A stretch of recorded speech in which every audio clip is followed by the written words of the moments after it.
Seigneur Jésus, je t'aime de tout mon cœur.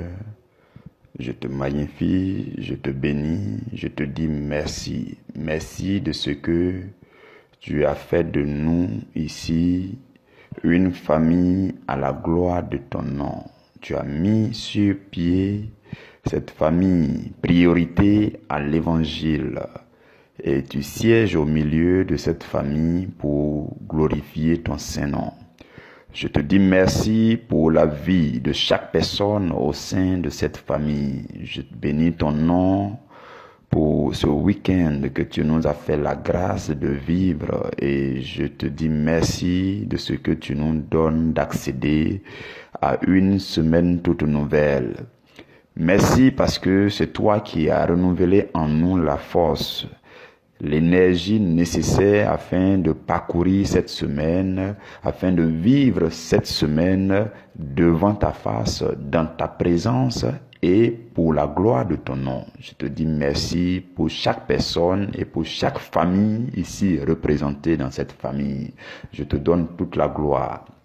Merci de ce que tu as tout mis en place dans cette famille pour nous aider à vivre notre foi chrétienne. Tu as tout mis en place, Seigneur. Tu as mis les activités que nous menons ici en place afin que, Seigneur, chacun puisse profiter de cela et grandir spirituellement et se rapprocher davantage de toi et être transformé, Seigneur, jusqu'à devenir une bénédiction, une source de bénédiction pour son environnement.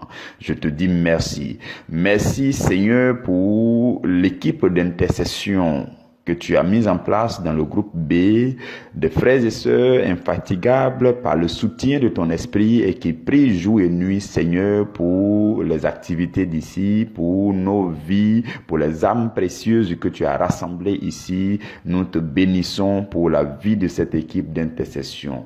Béni sois-tu, éternel Dieu des armées, pour cette équipe-là que tu as chargée d'élaborer et de diffuser les programmes d'enseignement, et tu leur as fait le don, la capacité, Seigneur, de diffuser les programmes d'enseignement de la semaine le plus loin possible, de telle sorte que les enseignements atteignent là où les programmes arrivent aussi. Nous te bénissons, nous te magnifions pour ton œuvre merveilleuse.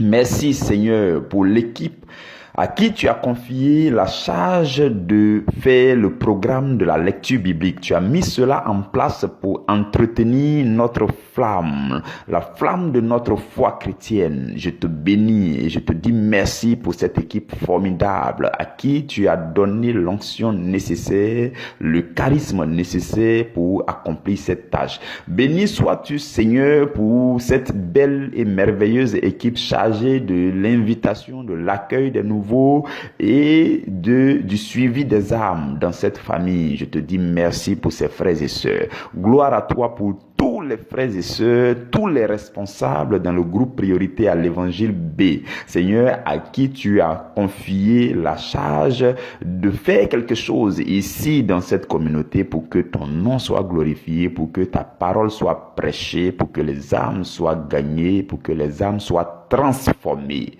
Béni sois-tu, gloire et louange te reviennent éternellement.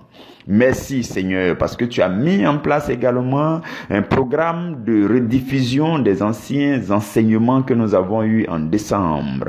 Et tu nous as fait la grâce d'avoir des frères, des sœurs, Seigneur, qui font ce service, qui assure la rediffusion des enseignements chaque jour à midi. Seigneur, j'aimerais te dire merci, te bénis pour leur vie. Béni sois-tu pour la vie de la sœur Judicaël. Seigneur, rejoins-la à l'endroit où elle se trouve. Bénis-la, Seigneur. Comble ses désirs les plus nobles au nom de Jésus. Je te recommande de la même manière Madame Kra, Madame Diomandé, le frère Jean-Pierre, le frère Ange Baudelaire et le frère Narcisse, Seigneur. Je te recommande également Notre sœur Mélisa qui commence cette semaine la rediffusion des enseignements. Roi de gloire, je te prie de te glorifier dans leur vie. Tu connais leurs attentes et leur soif la plus profonde. Voilà pourquoi je te prie de les combler. Je te prie de les rejoindre, Seigneur.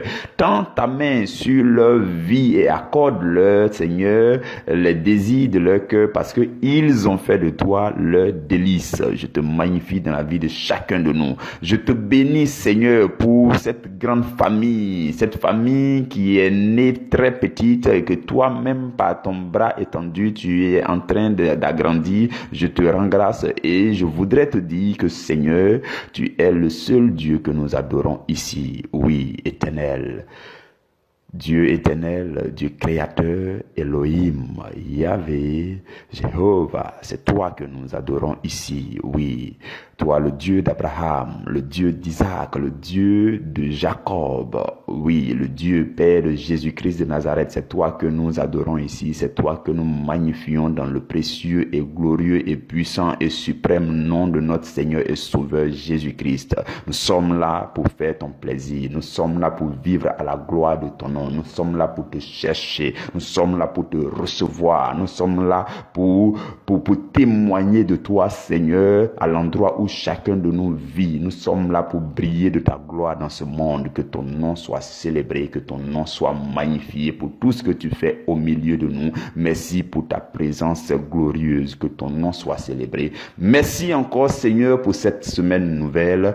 Nous te consacrons entièrement cette semaine, Seigneur. Je te consacre toutes choses en cette semaine, chacune de nos activités, chaque chose dans cette famille, chaque nouvelle personne qui a intégré et qui intégrera encore, Seigneur, je te les recommande entièrement, Seigneur. Je te prie de les prendre chacun sous ton bras puissant et que, Seigneur, ta fidélité, ton amour s'établissent sur chacune de nos vies comme un bouclier et une véritable cuirasse. Je te recommande chaque personne dans cette famille et nous désirons demeurer sous ta grâce tout le long de cette semaine, au nom de Jésus-Christ de Nazareth. Amen, amen, amen. Bien-aimés frères et sœurs, je nous donne rapidement quelques informations et je poursuis. Notre semaine, n'oublions pas que nous sommes en train de poursuivre, nous sommes donc à la 10e semaine. Nous sommes à la 10e semaine et nous avons dit que depuis la 9e semaine jusqu'à la 12e semaine, le thème est unique. Le thème, c'est la pensée que Jésus véhicule dans Matthieu chapitre 5 du verset 20 jusqu'au verset 48 où Jésus dit « Il vous a été dit, mais moi je vous dis ». Donc, nous sommes dans un processus de changement de mentalité depuis début janvier. Le grand thème central de ces 12 semaines de séminaire, c'est année nouvelle, mentalité nouvelle en Christ. Et c'est ce que nous sommes en train de décortiquer semaine après semaine, jour après jour. Donc nous en sommes à la 10e semaine. Je magnifie le nom du Seigneur, je le célèbre, je lui dis infiniment merci. Frères et sœurs, vous avez dû voir aussi que nous sommes en train de progresser à travers notre programme de lecture biblique. Oui, nous avons mis en place, sous l'inspiration du Seigneur, un programme de lecture biblique qui a commencé depuis le début du mois de janvier et Dieu nous a donné pour objectif de lire tout le Nouveau Testament en 3 mois. Et c'est ce qui est en place, c'est ce qui est en train de suivre son cours. Nous en sommes à la 10e semaine. Nous avons lu pas mal de livres dans le Nouveau Testament. Il en reste encore et nous allons continuer. Donc cette semaine, ne manquons pas encore de nous consacrer à la lecture quotidienne et continuelle de la parole de Dieu. Notre programme est disponible. Partagez au maximum ce programme-là, pour que quelqu'un qui cherchait un programme de lecture biblique puisse lire. C'est simple quoi, au fait. Et vous-même déjà, pendant que vous partagez, vous-même déjà vous appliquez aussi, vous pratiquez. Que Dieu bénisse chacun de nous. Je voudrais aussi donner cette information pour une toute dernière fois, pour la dernière fois du moins. Cette information que j'ai donnée dès le début de cette année, qui concerne l'intégration au groupe B. Vous savez que ici, il y a la grande famille qu'on appelle priorité à l'évangile C, qui est la porte d'entrée pour tout le monde, la grande famille. Et il y a la famille restreinte, où sont rassemblés, ceux qui sont appelés, et ceux qui sentent le besoin de faire le ministère, d'apprendre le ministère, d'être formés pour être responsables, qui veulent recevoir un enseignement haut niveau par rapport au ministère, qui veulent vraiment s'engager dans le ministère à temps partiel ou bien à temps plein. Donc, il y a cette porte ouverte là pour intégrer dans le groupe B. Donc, j'avais ouvert, l'intégration au groupe B se fait promotion après promotion. J'avais ouvert la liste pour la 3e promotion. Et donc, la liste là est ouverte. Le délai, c'est cette semaine. Oui, cette semaine, je fermerai la liste. Il y a déjà pas mal de personnes sur la liste. Nous sommes en train de faire le nécessaire pour leur intégration au groupe B d'ici à la fin du mois de mars. Donc, je vous donne à tous cette information. Si quelqu'un ressent le besoin de s'engager dans le service, si quelqu'un ressent le besoin d'intégrer cette magnifique famille des responsables dans le groupe B pour apprendre le ministère, pour recevoir des enseignements encore plus poussés pour ce qui concerne l'œuvre du ministère, si quelqu'un a le désir de nous suivre dans la vision que nous sommes en train de suivre ici, la vision que Dieu nous a donnée, que nous sommes en train de commencer ici, si quelqu'un a le désir de rentrer dedans dès maintenant, tu te remets dans le moule du groupe B. Là-bas, c'est vraiment, ça ne se raconte pas ce qui se vit là-bas. L'amour qui est là-bas, l'affection qui est là-bas, l'atmosphère qui est là-bas, vraiment, ça ne se raconte pas. Et la grâce de Dieu demeure aussi pleinement là-bas et c'est magnifique. Donc, la liste est ouverte jusqu'à la fin de cette semaine. C'est cette information que j'avais voulu nous donner à tous. Que Dieu vous bénisse. J'ai fini avec les annonces. Nous allons poursuivre dans notre enseignement. Frères et sœurs, le sous-thème de ce jour, lundi 8 mars 2021, le sous-thème que nous allons développer toujours dans notre thème qui dit, vous avez appris qu'il a été dit, mais moi je vous dis. Donc nous sommes toujours dans ce sous-thème, dans ce thème-là. Et le sous-thème de ce jour, du lundi 8 mars, c'est quelle est la lumière qui illumine vraiment? Quelle est la lumière qui illumine vraiment, qui éclaire vraiment? Voici le sous-thème que nous allons développer rapidement. C'est un sous-thème très corsé, très lourd, très condensé, mais nous allons nous recommander à la grâce du Seigneur pour qu'il nous aide à comprendre ce qu'il veut qu'on comprenne aujourd'hui. Éternel Dieu de gloire, je te dis merci, je me recommande entièrement ta grâce, je te recommande mon frère, ma soeur qui écoute à ta grâce, je te recommande nos cœurs. Dispose-nous davantage pour te recevoir et transfère tes grâces dans nos vies au nom de Jésus. Amen. Alors, frères et sœurs, notre sous-thème dit quelle est la lumière qui illumine vraiment. Voyez-vous, l'être humain, et peut-être même tous les êtres vivants, n'ont pas été créés pour vivre à l'aise dans les ténèbres. Non. Un être vivant normal et normalement créé par Dieu ne peut pas se sentir à l'aise dans les ténèbres. Bon, je vais restreindre aux êtres humains. Oui, l'être humain ne peut pas se sentir, un être humain normal, vous allez peut-être me dire que non, les animaux, les souris vivent la nuit, bon, je passe aux êtres humains. L'être humain particulièrement ne peut pas vivre à l'aise. Il n'a pas été créé pour vivre à l'aise dans l'obscurité, dans les ténèbres. Non, les ténèbres le dérangent. Raison pour laquelle nous sommes constamment en quête de lumière. Oui, nous sommes constamment en quête de lumière. Si le soleil ne donne pas sa lumière, sur 2-3 jours, ça sera compliqué. Ça sera vraiment compliqué. Lorsqu'on coupe l'électricité chez vous à la maison, ça c'est compliqué. Donc nous avons besoin de la lumière dans cette vie. Pour ceux qui ont des véhicules, Si vous roulez la nuit d'une ville à une autre et que vos phares ne donnent pas, vous ne pouvez même pas avancer. Nous avons besoin de la lumière. L'être humain n'évolue à l'aise que dans la lumière, qu'avec la lumière. C'est quelque chose de naturel, de simple. Et la lumière, c'est quoi? La lumière, c'est une chose qui éclaire. C'est ça, c'est ce que veut dire la lumière. Si vous voulez méditer jusqu'à comprendre le sens profond du mot lumière, la définition simple que vous pouvez vous donner déjà, c'est que la lumière, c'est de façon générale quelque chose qui éclaire. Oui. Quelque chose qui éclaire, c'est la lumière, c'est tout. Qui éclaire, qui illumine. C'est ça la lumière. Et nous avons besoin de lumière dans notre environnement physique. Oui, vous et moi, nous avons besoin que notre environnement physique soit éclairé. Notre maison, notre chemin, les choses que nous faisons, nous avons besoin de la lumière pour éclairer notre environnement physique. Et dans ce cas, on parle de lumière physique ou bien lumière visible à l'œil nu. Donc, on va vous parler de ampoule, on va vous parler de la lumière du jour, on va vous parler de la lune, on va vous parler ainsi de suite et ainsi de suite. Ça, c'est la lumière, ce type de lumière, c'est la lumière physique, la lumière visible avec l'œil charnel.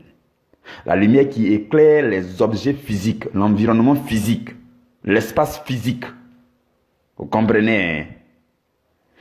Maintenant, la remarque que toi et moi nous allons faire, c'est que il nous arrive de ressentir que notre âme a besoin de lumière. Il nous arrive de ressentir que notre être intérieur, notre esprit, notre âme a besoin de lumière, d'être éclairé, d'être illuminé. Donc, de quelle lumière s'agit-il alors? De quelle lumière s'agit-il? Puisqu'on a parlé de la lumière qui éclaire notre environnement physique, qui éclaire dans ta maison, qui éclaire ton chemin, qui éclaire les objets qui t'entourent et que tu vois avec l'œil physique. Ça, c'est le type de lumière qu'on connaît, tout le monde connaît. Mais vous et moi, quand on va se sonder nous-mêmes, on va se rendre compte que souvent on dit non, mon âme a besoin d'être éclairée. Donc mon âme a besoin d'être dans la lumière. De quelle lumière donc s'agit-il? Voilà pourquoi nous allons pousser notre réflexion assez loin. Et je voudrais que tu me suives très bien. Très très bien. Nous allons lire Genèse chapitre 1. Nous allons lire Genèse chapitre 1 à partir du verset 3 jusqu'au verset 5 d'abord. Nous allons lire ensemble. Genèse 1, verset 3 à 5. Il est écrit: Dieu dit que la lumière soit, et la lumière fut. Dieu vit que la lumière était bonne, et Dieu sépara la lumière d'avec les ténèbres. Dieu appela la lumière jour, et il appela les ténèbres nuit. Ainsi, il y eut un soir et il y eut un matin, ce fut le premier jour. Nous allons nous arrêter là pour l'instant. Donc dans ce verset, la Bible dit que Dieu a pris la parole et il a dit.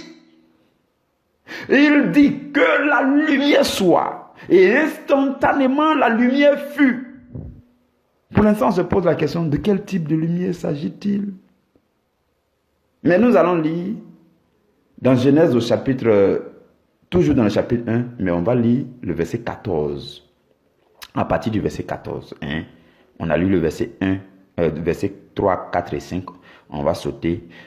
Dans le verset 3, 4 et 5, Dieu dit que la lumière soit et la lumière fut. Dieu sépara la lumière avec les ténèbres et ce fut le premier jour. Ok. Lisons le verset 14.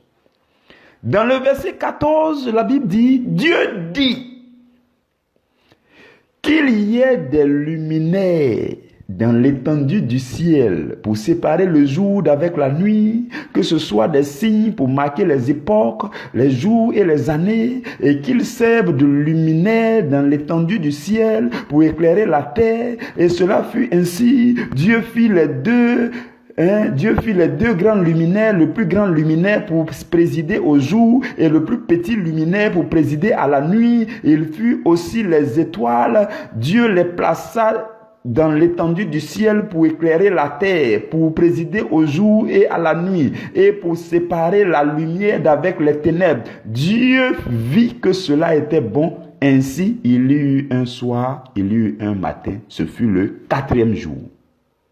Là, c'est le 4e jour. Au 4e jour, ce 4e jour-là, Dieu a créé des luminaires.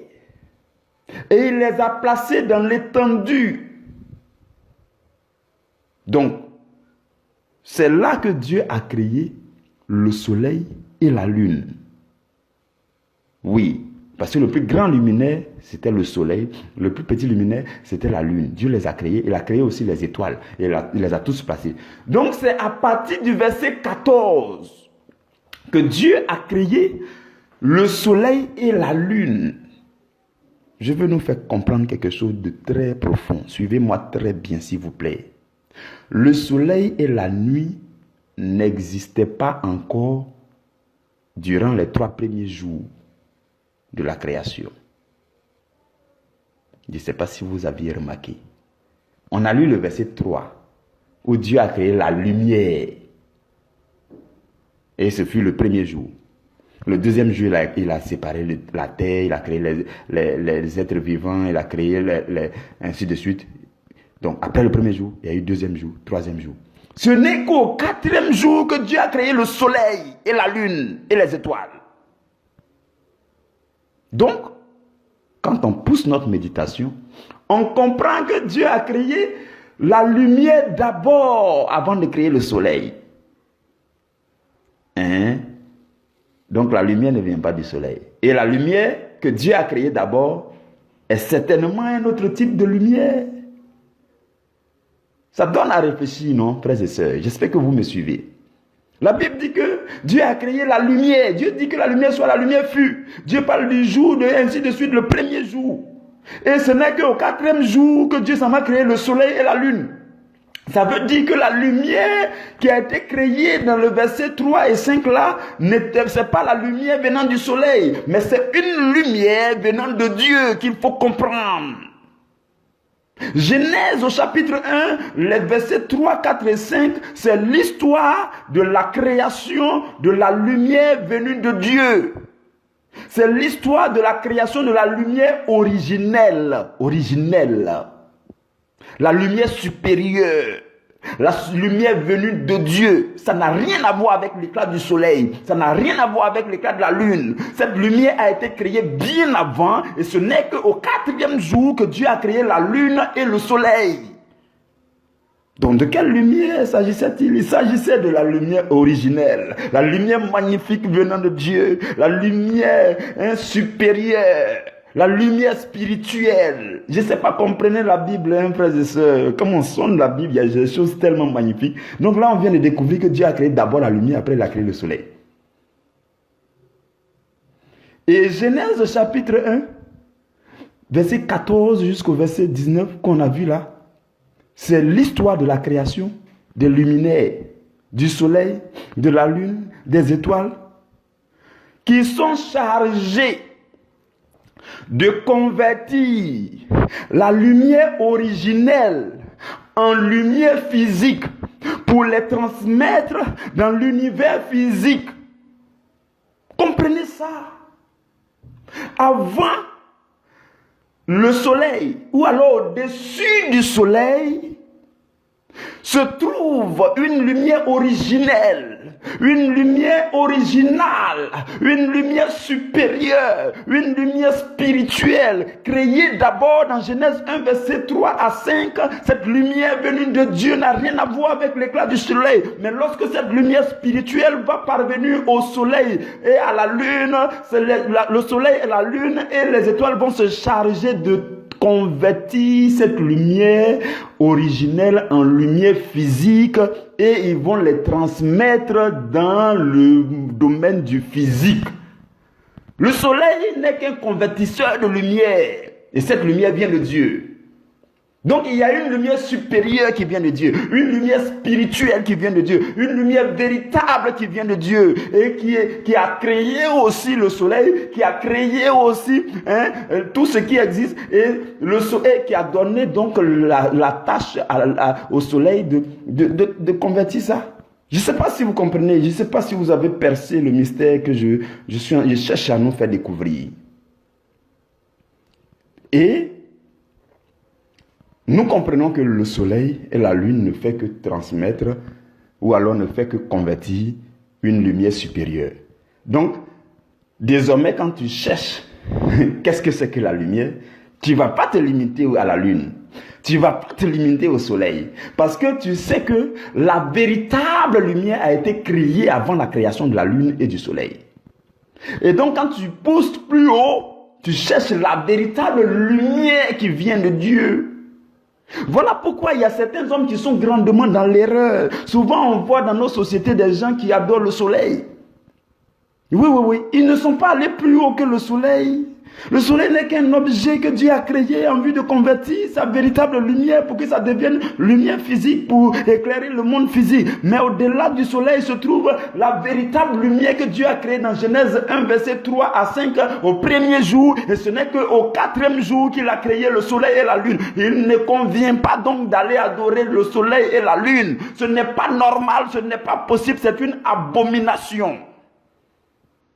Oui, on voit des gens qui, souvent ils créent leur société et puis ils prennent le soleil comme idole. On voit même certaines religions qui prennent le soleil et la lune comme idole. C'est une abomination. Dans Deutéronome au chapitre 4, au verset 19, écoutez ce que Dieu dit. Dieu dit, veille sur ton âme, de peur que, levant les yeux vers le ciel et voyant le soleil, la lune et les étoiles, toute l'armée des cieux, tu ne sois entraîné à te prosterner en leur présence et à leur rendre un culte. Ce sont des choses que l'Éternel ton Dieu a données en partage à tous les peuples sous le ciel tout entier. Dieu nous met en garde. Il dit, veille sur ton âme pour ne pas adorer le soleil. Veille sur ton âme pour ne pas adorer les étoiles. Veille sur ton âme pour ne pas adorer, pour ne pas donner un culte à la lune. Parce que Dieu les a créés. C'est Dieu qui l'a créé. Au-dessus de se trouve le grand Dieu. En fait, ce ne sont même pas eux qui sont la lumière. La lumière ne vient pas d'eux. Non. Au-dessus de la lumière a été créée avant eux. Je suis désolé. Oui.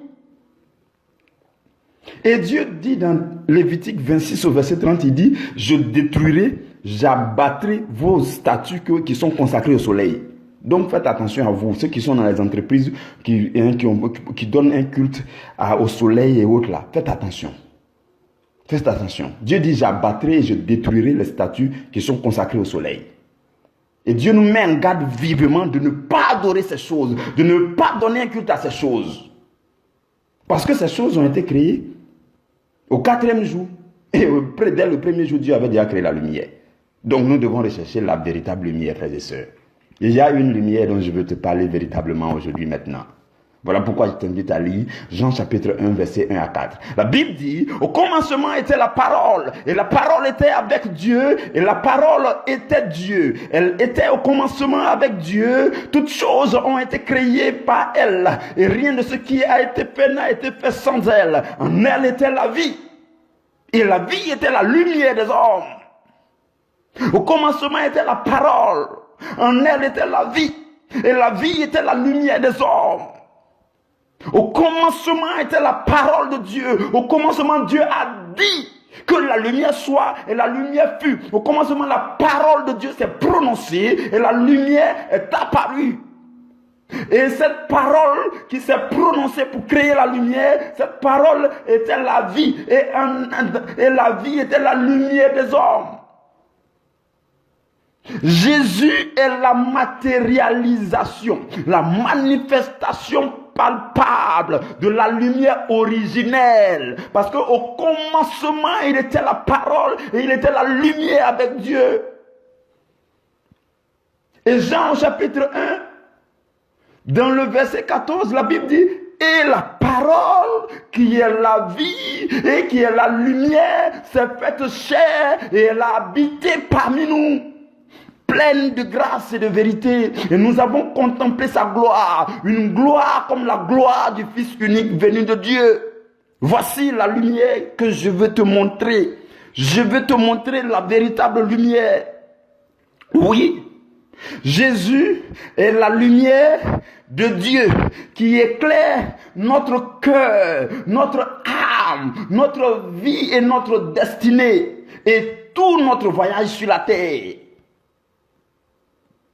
Au verset 12 de Jean chapitre 1, la Bible dit, mais à tous ceux qui l'ont reçu, à ceux qui croient en son nom, elle a donné le pouvoir de devenir enfants de Dieu, lesquels sont nés non de la chair, ni du sang, ni de la volonté des hommes, mais qui sont désormais nés de Dieu. Voici ce que fait la lumière lorsque vous la recevez. La véritable lumière qui vient de Dieu, la lumière originelle, la lumière supérieure, Jésus-Christ, qui était au commencement avec Dieu. Cette véritable lumière qui est aussi la parole de Dieu, qui est la lumière supérieure. Lorsque vous la recevez, cela vous confère le pouvoir de devenir enfant de Dieu. Jésus est cette lumière, frères et sœurs.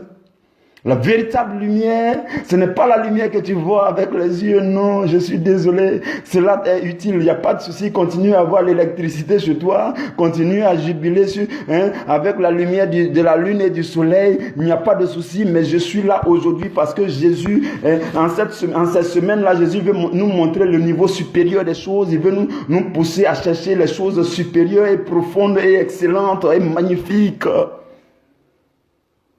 Jésus est la véritable lumière. Jésus est cette véritable lumière.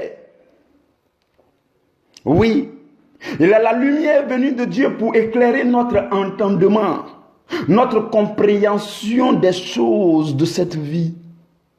Jésus est la lumière qui établit la vérité, la véritable vérité.